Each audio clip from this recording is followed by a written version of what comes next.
Hey yo, welcome back to yet another college football video, man. I don't know why this shit looks so terrible right now, but y'all gotta listen, man. It is 4:27 a.m. I don't know what I'm doing. But as y'all know, I had to come at y'all with yet another college football video, the week 8 Rod poll. I gotta make sure y'all know what's going on here. So yeah, man, let's get straight into it. Thank you for watching. Let me make sure y'all see what's happening here. All right, starting off with the first set of teams. We got Oregon at number one. They just beat Ohio State in amazing. It was a great game. It truly was a great game, wonderful game. Dalen Gabriel looked like this is the thing, right? People were trying to shit on Oregon so bad for week one against Idaho and week two against a good Boise State team, as we come to find out. But I didn't overreact. I didn't overreact to a couple bad games. I knew how good this team was. I knew how good they could end up looking, and I just waited and I waited. I predicted them to win this game months ago, and they looked as good as I thought they would. Their defense came to play. They showed up when it mattered. Their stars came to play. Evan Stewart finally had his breakout game. Jordan James played like I thought he could. They got a big game from Tez Johnson. Like it's like everybody stepped up that they needed to, and it resulted in a close win. You could argue that they really shouldn't jump all the way to number one because of a close win at home. But in my opinion, this is the best win of the season so far, especially when you consider the fact that Georgia has a loss, Bama has a loss, Texas hasn't beaten anybody that crazy yet. So it's like I have to give Oregon credit where credit is due. Ohio State still looks like a great team. I have to consider the fact that Oregon just took the biggest win of the season. I'm going to put Oregon at number one right now. I think that Oregon team that played on Saturday would have beat any team in the country. So because of that, I'm going to put them at number one. Number two, I got Texas. They jump up to the highest I've had them ranked so far. Listen, I'll be honest. This game was not all that impressive because I think Oklahoma, it's not Texas' fault. Like Texas continues to be flawless. I gotta give them credit where credit is due. Colorado State, Michigan, who else they played? Mississippi State, some other weird, nobody teams, but it's not their fault that Michigan and Oklahoma were kind of disappointing. They beat up on some bad teams, and that's what they should do. Quinn Ewers looked okay. That's kind of always how I feel about Quinn Ewers. He never really blows me away. They ran the ball well. Gunnar Helm had his career game. Defensively, this is the thing. This is the thing that really impresses me with Texas is their defense and how well they've shown up all year so far. They shut Oklahoma down, but that's not really a tough thing to do. Oklahoma has no offense. But yeah, Texas at number two. They play Georgia this week. Probably the biggest game of the season so far. I know Ohio State, Oregon was big. I know Georgia, Alabama was huge. But Texas, Georgia, all the chips are in the middle of the table right here. So I can't wait for that one. But Texas, I'm going to have them at number two. And I do, according to this, that means they should win. So we'll see what happens there.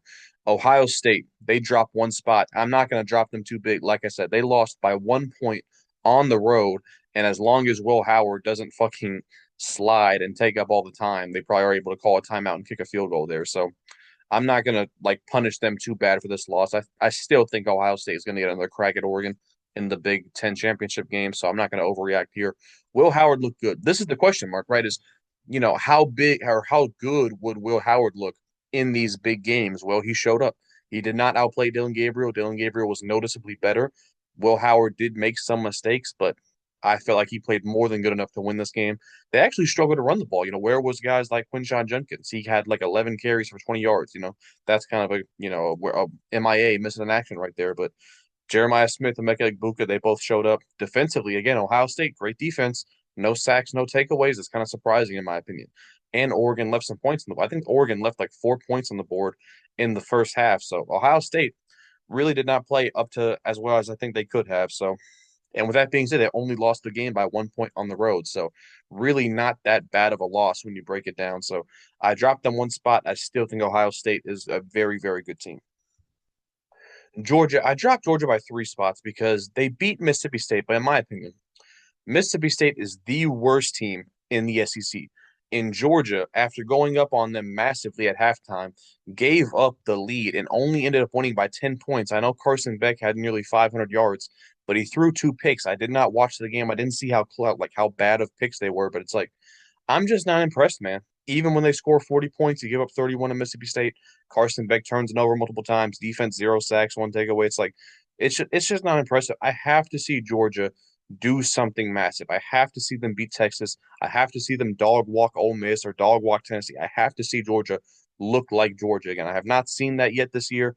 Maybe they'll do it against Texas. Who knows? The Clemson win is aging very well for Georgia as the season goes on, but still, man, I don't know. This game was just this. It's not what I wanted to see. Neither was the Auburn game either. Like Georgia has not bounced back from the Alabama game like I thought they would or should. Miami at 5 bye week. They needed a bye week. Back to back close. Shouldn't have been close games against Virginia Tech and Cal. They needed to take a step back. Cam Ward's playing incredibly well. It's a great team. Listen, you can hate on some of my football takes. I was dead right about Miami. Like I was spot on. I was high on Miami when not that many people were. I rated them way higher than most people did, and I think my Miami prediction might be one of the best spots on this channel in general. So pat myself on the back there real quick. Notre Dame. Listen, I was not expecting Notre Dame to jump all the way back up to number 6. I thought when they lost to Northern Illinois, they were cooked. But I've said this every single video. I'll continue to say it.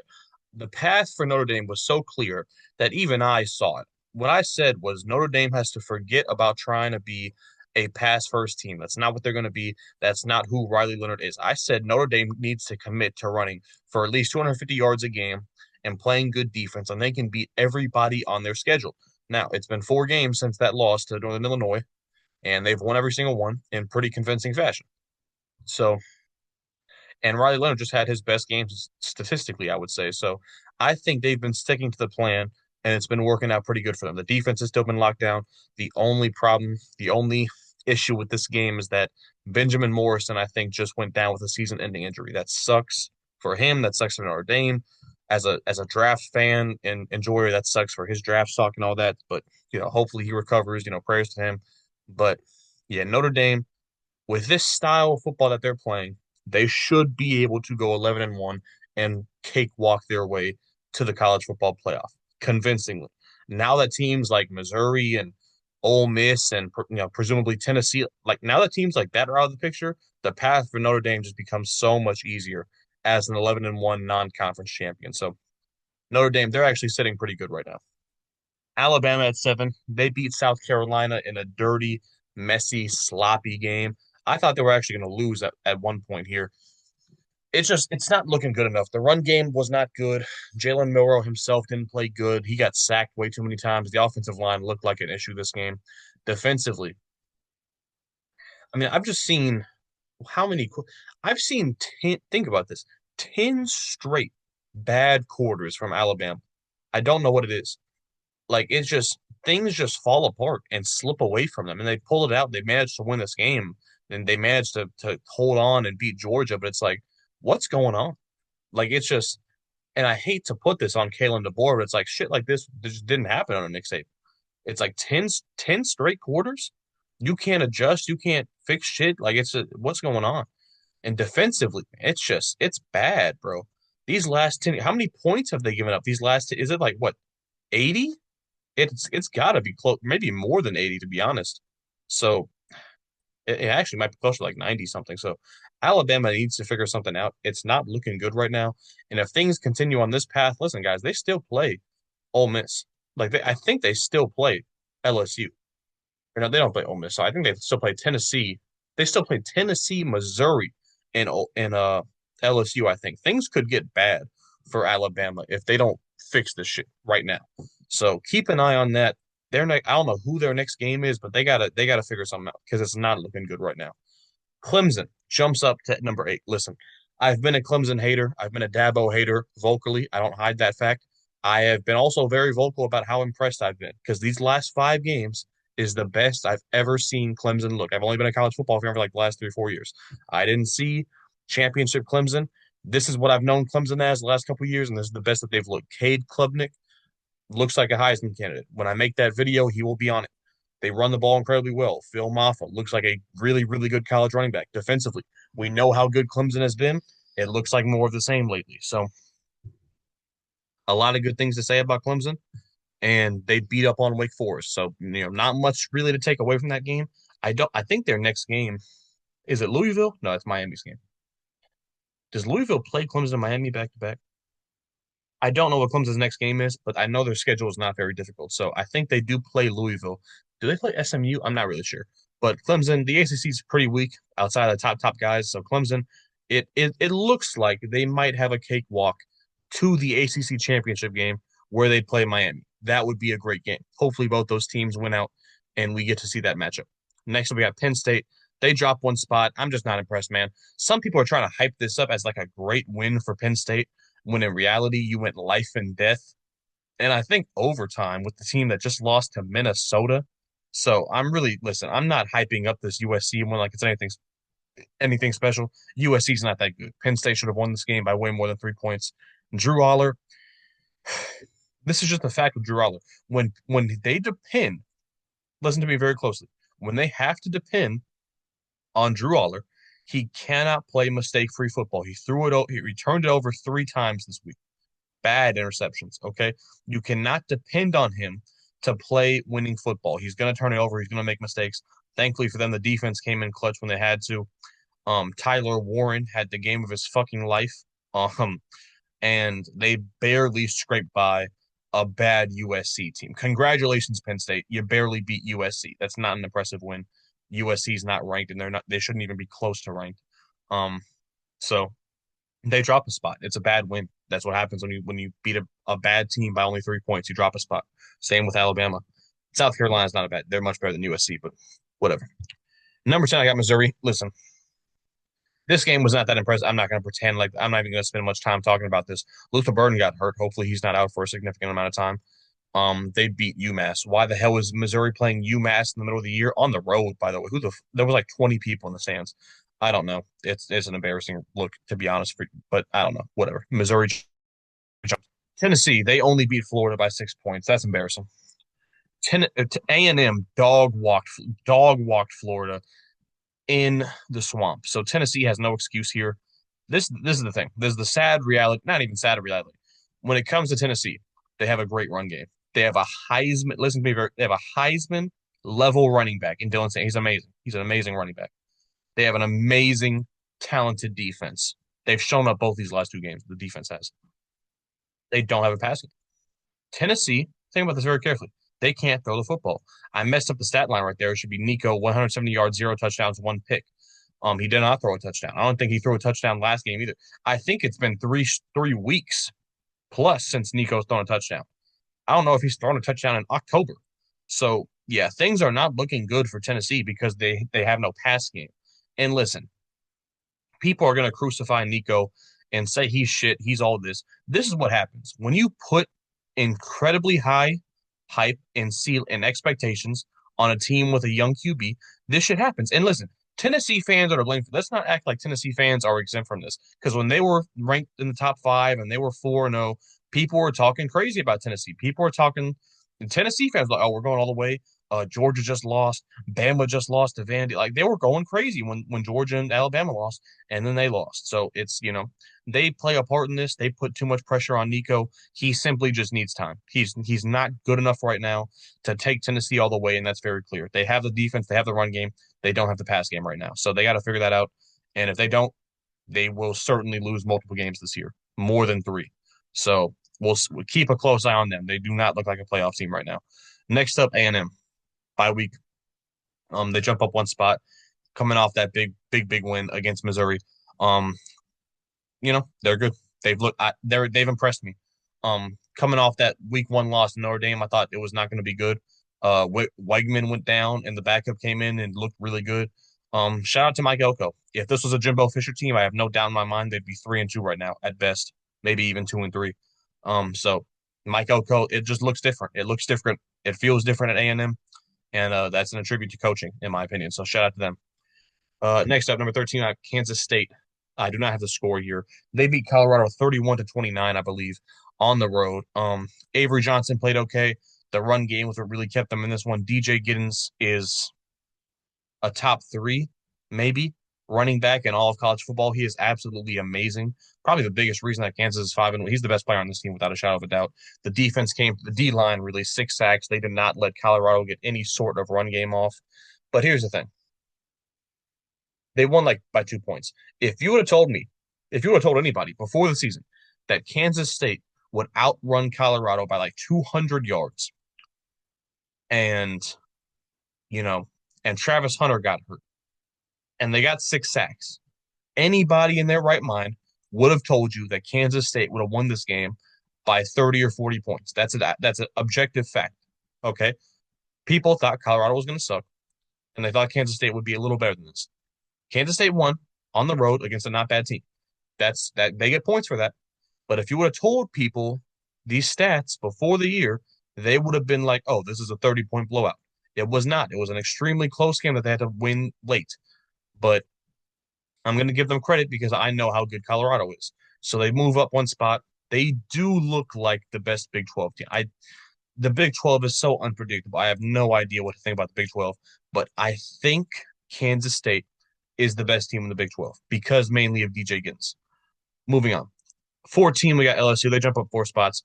They beat Ole Miss. I don't know how. I truly do not know how. They were at home. They just I'll talk about both these teams one after another. Both these teams wanted to lose so badly. They both had so many opportunities to win, and neither team capitalized until I think they got to overtime, and Ole Miss just beat themselves. So all LSU had to do was kick a field goal, and they did.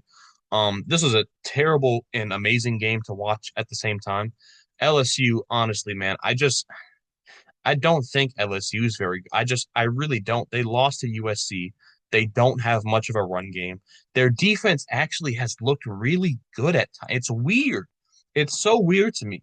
LSU's defense has looked. There's been more times this season that I thought LSU's defense has been great than I thought it's been bad, which is so weird to think about.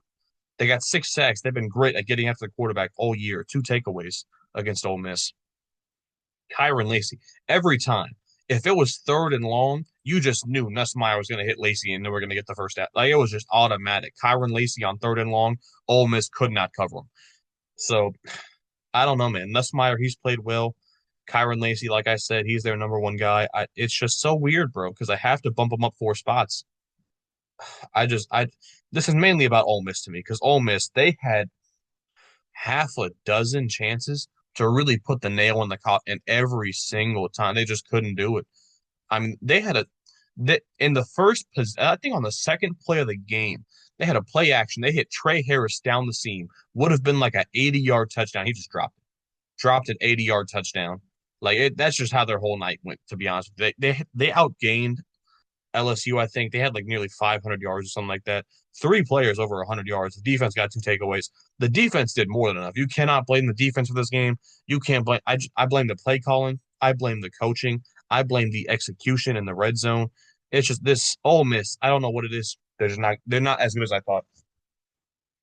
They really are just not as good as I thought they were going to be this year. Because if they were even slightly, if Ole Miss played 85% of what they could have been this game, they win this game pretty comfortably. But they came in at like 50, 60%, honestly. They just, Lane Kiffin's a Gator. That's all I can say. Lane Kiffin, pack your bags, say hello to Gainesville. Lane Kiffin will not be the coach of Ole Miss after this year because they are guaranteed going to lose to Georgia, which means their ceiling is now 9-3, which just, it sucks for them. But Lane Kiffin he's coaching like he doesn't care, to be honest with you, which is sad. Number 16, I got Illinois. They beat Purdue 50-40. They blew like a 20-plus lead, ended up having to win this game in the wire. Listen, their defense was embarrassingly bad this game against arguably the worst team in the entire Big Ten. So those are the not so good things, okay? The good thing is they were able to win a shootout. I would not have thought that about Illinois going into this year. Luke Altmaier, the same guy who I gave up on after he threw like 5 or 6 picks against Penn State last year. That guy led Illinois into a shootout and won 439 yards and 4 touchdowns. Clap it up for him. I would have never thought he would have got the job done like that and kept Illinois at 5-1, which means they have to stay above Nebraska for me because they went on the road and beat Nebraska. Speaking of Nebraska, it's their bye week. It was their bye week, I should say. And this is This is the most interesting thing about Nebraska to me is that last year everybody said, well, if they just had an average quarterback, this is a 9-win team. Guess what? That was a spot on prediction. That was perfectly accurate because Dylan Raiola has been an average quarterback. He has not been good. He has been much better than what they had last year. He gives them nothing in the run game. That's why the running numbers are pretty bad for a Big Ten team because it's just running backs. Dylan Raiola has like negative 60 rush yards because of all the sacks. He does not run the ball. He only takes sacks. So their running game is actually pretty good just between like the running backs and shit. But they have an average quarterback, an average offense, a great defense, and they're a 9-3 team. Matt Rule gets no credit for it's like I don't know why. He really is just one of the best coaches in college football, one of the best program builders in college football. The only thing he hasn't done is like done this at a SEC school on a big stage, but he's doing it at Nebraska right now. And I think it would be disappointing right now to Nebraska fans if they only won 9 games. I think 10-2 was what they're really aiming for here, and I think they can do it. So yeah, Nebraska's looked really good so far. I think they play Indiana next week. That is a massive game for both those teams. So yeah, Nebraska, they're looking really good right now. Boise State, 5-1. They beat Hawaii 28-7. This is the thing about Boise State and the quarterback specifically. When you have a guy like Ashton Jeanty back there, if you're Maddox Madsen, and he's been doing a good job with this, the last 2 weeks, 5 touchdowns, no turnovers. I love that. That's all you have to do. You have the best play action threat in the entire country if you just play action to Ashton Jeanty. All you have to do, if you're Maddox Madsen, is not turn the ball over. Make the wide open throws because they're going to be there and just control time of possession because you have the best running back in the country. And by the way, you have a defense apparently that's going to get 8 sacks. They gave up like 500 yards last week to Spencer Petras, and they challenged themselves and they showed up and dominated Hawaii. I don't love Ashton Jeanty getting 34 touches, but with that being said, he's already sat out like 6 quarters this year. You sit him out for those quarters so that he's healthy when it comes time to get 34 touches. So I'm not mad at that, to be honest. They won this game against Hawaii. Hawaii's not a good team. Okay. Their biggest game, I think, is UNLV. I think they play UNLV this year. That's pretty much it. They really do have a clear path. The only way I see them losing is if they somehow turn it over in a game like 2 or 3 times and their defense just does not come to play. But if that does not happen, though, I really could see Boise State coasting 12-1. And if that's the case, top 10 college football playoff, that's all a lock. Moving on. Number 19, I got Colorado. Now, you may be wondering how Colorado can lose a game at home and jump up a spot. I'll tell you how. Like, it's the same thing I said about Kansas State. If you would have told people that Colorado would have rushed for negative 29 yards, Shadur would have got sacked 6 times, they would have, against Kansas State, they would have lost by 30. They lost by 3 points. And by the way, their top 2 receivers were hurt. Their top 2, Travis Hunter got hurt. They're missing the best player in the country, arguably. They missed him against Kansas. He got hurt early on. They missed him the entire second half. They only lost by 3 points. They were competitive with the best Big 12 team, in my opinion. The best Big 12 team. They were competitive against that team while not being able to run the ball at all and while missing their top 2 receivers. That is all the proof you need to see that Colorado is a much better team than they were last year. And if this is the case, they can hang with anybody in the Big 12. They can beat anybody in the Big 12. I'm convinced of that. I'm absolutely convinced. I think if they have Travis Hunter and Jimmy Horn, they win this game. I absolutely think they win this game if they have Travis Hunter and Jimmy Horn. So, listen, man, you can call me a Colorado Glazer all you want. I think Colorado's a good team, and now that it's been proven to me even more by this most recent game against Kansas State that they lost, but they look good, man. Indiana had 20. It was their bye week. Listen, man, Curtis Rourke is getting no attention as a Heisman candidate, but at 6-0 Indiana with his stats, somebody has to show Curtis Rourke some love as a Heisman candidate, and I'm going to do it. They've had a high-powered offense, 200 rushing yards per game, 23. They have 23. They have more rushing touchdowns than some military schools, and they have a pass game. Elijah Surratt on pace for over 1,000 yards. He is a baller. He transferred in from James Madison, so the coach, that's where he came from. The defense has been good. 19 sacks, under 15 points per game allowed. Listen, Indiana's been good. Listen, their schedule has been very favorable. Their toughest game's been Maryland. Okay, we gotta, call a spade here. But if they beat Nebraska, and I think it's at home, if they beat Nebraska at home, we could be talking about like a 10-0 top 6 or 7 Indiana playing Ohio State. That could be a reality for them. So, like I said, the stakes riding on this game this week between Indiana and Nebraska, it's massive, absolutely massive game. Navy, they had their bye week as well. I think Navy's better than Army. That's a big rivalry people are talking about this year. I've seen Navy beat Memphis. I've seen Navy have to depend on their offense to beat a high caliber team, and they did it. They run the ball obviously incredibly well, but they have a pass game. Blake Horvath in this pass game, they get explosive plays in the pass game. They're capable of doing that. The defense isn't amazing, but they get the job done when they need to. I like Navy.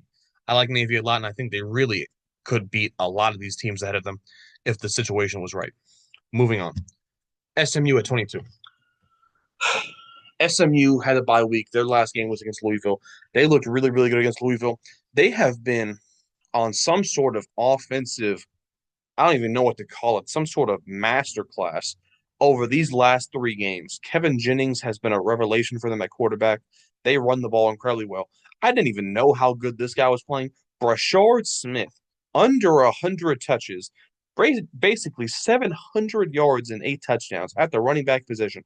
Brashard Smith has been a monster for SMU this year. And I mean, listen, the guy, I just didn't even know. RJ Maryland, also one of the best tight ends in the country. And defensively, 15 takeaways? 15 takeaways defensively.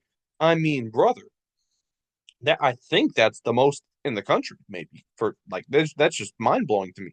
That is an insane amount of takeaways for a defense. But yeah, SMU, man, the first 3 weeks of SMU where they lost to BYU and they had a close game with Nevada, that is not the same team that you've seen these last 2 weeks. They have looked different. They've played better. Keep an eye on SMU, man. I don't know who they play remaining in the ACC. They could ruin a couple team seasons to go. So keep an eye, please, on SMU. Arkansas at 23, they had their bye week. I did not realize how many yards Talon Green, the quarterback, has had. He's had a pretty damn good year. Jaquindon Jackson, the transfer, former quarterback from Utah, with 10 touchdowns, 684 yards. Who would have thought that Jaquindon Jackson would come in and be one of the best running backs in the entire SEC? And then you got the riders. I couldn't even put him on here. Andrew Armstrong on pace for well over 1,000 yards this year. They have some real, like, big time players on this Arkansas offense, and defensively, they haven't been great, but they shut Tennessee down. They shut it, man. If Arkansas would have just beat Oklahoma State, that would have made everything right. I don't know how they lost that. It was such a stupid game. If they would just beat Oklahoma State, they'd be 5-1, ranked in the top 15. But unfortunately, Oklahoma State won that game, and a whole bunch of dumb shit happened. But Arkansas, I like Arkansas, man. Keep an eye on them, please. They play Texas later this year. That could be some fireworks there. Vanderbilt, one of the most feel good stories in all of college football. Vanderbilt, they beat Alabama and they didn't let it get to their head. They took care of business on the road against Kentucky. By the way, they've beat Kentucky like twice in the last 3 years now. Vanderbilt officially owns Kentucky and Alabama. Um, it wasn't pretty. It was a team effort this game. It took everything they had, but they did hold off Kentucky. And brother, 4-2. Are they undefeated in SEC play? They lost to they lost to Georgia State. I forgot who else they lost to, but man, back to back SEC wins for and it's not like they beat Florida. It's not like they beat Mississippi State, Kentucky, and Bama. Come on now. You can say a lot of things about Vandy, but back-to-back wins against Alabama and Kentucky. Come on, you got to give Vanderbilt credit where credit's due. You got to rank them. They're 4-2, and I think they play some bumped. I think they play a Ball State or something. We're gonna see 5-2 Vandy with a number one win. It's insane, bro. Next up, I got all the 6-0s here. 6-0 Iowa State. They just beat West Virginia and pretty. It was not a pretty game, but they got the job done. Rocco Beck, he's been solid so far. They ran the ball effectively. Carson Hansen, 20 carries, 3 touchdowns. Defensively, They got two takeaways. They held West Virginia 16 points. It was a good win. Iowa State, they have to win these games. Like, listen, I know people are going to be looking ahead to the big games they play in the Big 12, but you got to take care of the West Virginias if you really want to have a shot at making the Big 12 championship game. And Iowa State's done that so far, and you can't criticize. I mean, there's nothing to criticize so far about Iowa State this year. The defense has been great. Um, I'm just waiting for them to play a top tier team so we can really see how good they are. Army at 6-0, they beat UAB. They had a man, they went to town on poor old UAB. Bryson Daly with 5 touchdowns, no interceptions. They ran the ball for over 400 yards. Kanye Udo nearly 100 yards himself. Defensively, 5 sacks, 2 takeaways. I mean, Army and Navy both look pretty good. Guys, I know everybody's giving attention to Boise State, but if Army and Navy play in this AAC championship game, and if one of those teams, like, listen, they're going to play back-to-back weeks because they always play it in the final game of the season. But if they play in that game and then they play in the AAC championship game, if one of those, if one, if whoever wins the first matchup wins the AAC championship game, they'll have presumably multiple ranked wins back to back of one another. If it's Navy, the Navy would have 3 really good wins: Memphis, Army, and then Army again. Navy would absolutely make the playoffs over Boise State if they go undefeated and beat Army 13-0. Like, nobody's talking about this, but like, that's a real possibility there for Navy or Army as long as they go undefeated, and they're halfway there. So please keep an eye on Navy and Army. It is such an amazing storyline this year. BYU, I got them at 27. Um, BYU, as some call them, not me. That's what their quarterback's Jewish. I swear that's what he came up with. I'm not calling BYU Jewish. They beat up on Arizona. That is now the second time this season that BYU has blown out a team that I had ranked in my top 25 before the year. I really don't get it with BYU. Their defense is just so good. They take the ball away so often. Their quarterback's not really that. I mean, I guess he's okay. The run game's solid. They don't really have that good of an offense. It's really just their defense that's been carrying them. They just beat Oklahoma State, like, as the night that I'm recording this, in like miracle fashion. So I don't know. I really don't know what it is with BYU, but yeah, they're 6-0. I had to include them eventually, and now they're 7-0. Pitt, another 6-0 team. They beat Cal. This is the thing. This is the thing about Pitt. Their first 5 games, they won because of their extraordinary offense. Freshman, by the way, Eli Holstein. By the way, Eli Holstein and Desmond Reed, the quarterback running back, it looks like a little bit of Kenny Pickett and Abanikanda. Okay, it looks like a little bit like version 2.0 of those two guys. Desmond Reed on pace for 1,600 yards and 14 touchdowns. Okay, defensively, they're not very good. But they also got Kanata Mumfield, the receiver. He's been really good so far this year. So it's like, but this is the thing, right? Like I said, their offense has been really, really good the first 5 games. But they just showed me with this game against Cal that they can win a game because of their defense. That's what really is impressive, and that's why they're ranked now. I knew that their offense was pretty good, but they just showed me that they were a complete team and they can win based off both ways. So Pitt ranked in my top 30 for the first time. They're undefeated. Man, there's a lot of teams, bro. There's a lot of teams that could pull off this 12-0, 13-0 season, man. I'm keeping an eye on a lot of teams here. Memphis at 29 for me. They get back into my rankings. I'm waiting for them. I'm really just waiting for Memphis to put together that game where the offense looks great and the defense looks great. This is the thing. This is the weird thing about Memphis. Their defense has been absolutely amazing this year, except when they play Navy. He got fucked by Navy. But everybody else, they've been completely locked down. Seth Hennigan has not been great this year. Their offense has really not been what I was expecting it to be, but they're 5-1. They've allowed like 10 points the last 3 weeks. So I got to give credit where credit is due. They're back in my top 30. And then Syracuse beat NC State. Kyle McCord has continued to look good. They had that weird loss at home to Stanford, but they've won 5 games. They beat Georgia Tech. They beat NC State. They beat UNLV. They have some good wins. Defensively, they played really good this game. They played pretty good all year defensively.